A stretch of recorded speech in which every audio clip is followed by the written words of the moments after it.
I did not end up where I thought I was going to end up, and certainly, you know, being here, uh, teaching about mindfulness is not where I expected to find myself.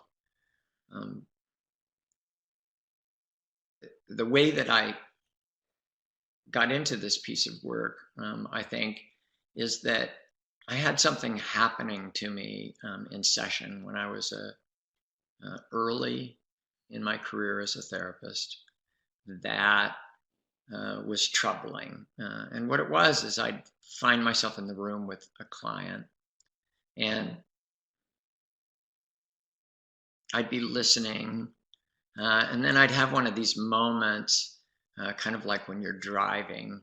And sometimes when you're driving, you become preoccupied. And then all of a sudden, you sort of notice that you're driving. And, maybe you're not sure, did I miss my, off ramp, or, where am I exactly? And, by some miracle, you sort of come back and, and start driving again and paying attention and think, how could that happen?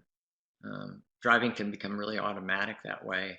And talking to people and listening to people can become highly automatic. And one of the things that I found myself, in session, and I'd have these like moments where I sort of came to and looked across the room and, found someone who was clearly in the middle of describing some very hard circumstance that they were in.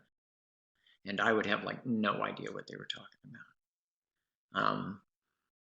And, I felt bad, like, oh my God, they're pouring their heart out. And, I'm like spacing out, thinking about heaven knows what.